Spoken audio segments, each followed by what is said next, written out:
जवाहरलाल नेहरू शुरू से अपनी बेटी इंदिरा और फिरोज गांधी की शादी के खिलाफ थे। लंदन में पढ़ाई के दौरान जब इंदिरा और फिरोज एक दूसरे के करीब आए और शादी का मन बनाया तो पंडित नेहरू ने दोनों के रिश्ते पर एतराज जताते हुए साफ मना कर दिया। हालांकि इंदिरा ने अपने पिता की एक न सुनी। आखिरकार साल 1942 में इंदिरा ने पारसी फिरोज गांधी से शादी कर ली। हालांकि शादी के साल भर बाद ही दोनों के रिश्ते में खटास आने लगी। इंदिरा गांधी अपने पति फिरोज को छोड़कर पिता जवाहरलाल नेहरू के साथ रहने लगी, जबकि फिरोज गांधी लखनऊ में ही रहे, जहां वह नेशनल हेराल्ड अखबार का कामकाज देखा करते थे। मुस्लिम महिला से शादी करना चाहते थे फिरोज गांधी फक्कड़ स्वभाव के थे। जब इंदिरा उनसे अलग रहने लगी तब उनका नाम तमाम महिलाओं के साथ जोड़ा जाने लगा। वरिष्ठ पत्रकार कूमी कपूर अपनी अपनी किताब the Tatas, Freddie Mercury and other Bawas, an intimate history of the Parsis में लिखती है कि एक वक्त ऐसा आया जब फिरोज गांधी ने इंदिरा गांधी को औपचारिक रूप से तलाक देने का मन बना लिया ताकि वह लखनऊ की एक प्रतिष्ठित मुस्लिम परिवार की महिला से शादी कर सकें। वह मुस्लिम महिला युवा थी और बहुत खूबसूरत थी। पंडित नेहरू ने क्या कहा था? कूमी कपूर आगे लिखती है कि जब फिरोज के ससुर जवाहरलाल नेहरू को यह बात पता चली तो उन्होंने साफ मना कर दिया। नेहरू ने कहा कि इससे परिवार की बदनामी होगी। वरिष्ठ पत्रकार रशीद किदवई भी बीबीसी हिंदी को दिए एक इंटरव्यू में इस बात की तस्दीक करते हैं। किदवई कहते हैं कि फिरोज गांधी स्मार्ट थे, बहुत अच्छा बोलते थे और उनका सेंस ऑफ ह्यूमर गजब का था।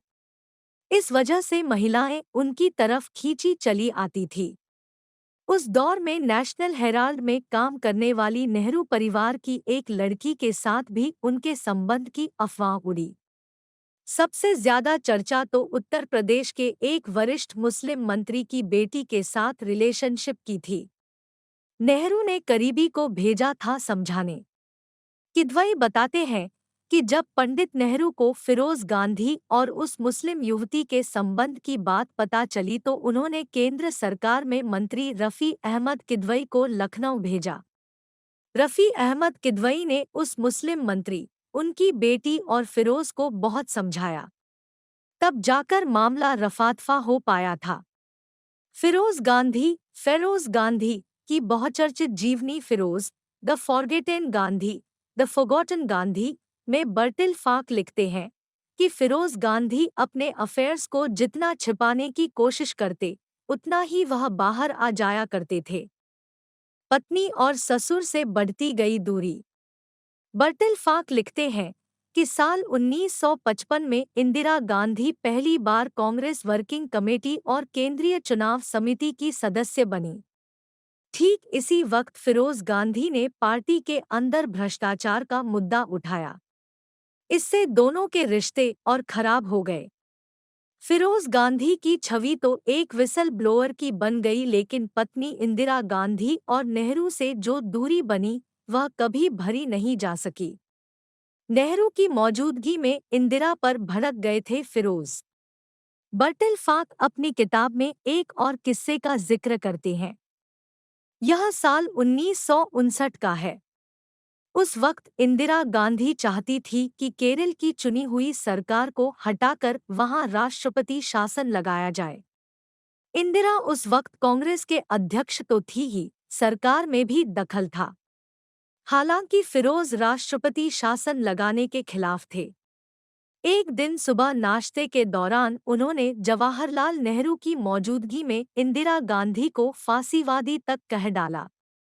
दोनों के बीच भयंकर लड़ाई हुई। साल 1960 में फेरोज फंदी की मौत हो गई और उनकी मौत के 15 साल बाद उनकी कही बात सच साबित हुई। इंदिरा गांधी प्रधानमंत्री बनी। फिर देश में इमरजेंसी लगाई, जिसके धब्बे आज तक मिटाए नहीं जा सके हैं।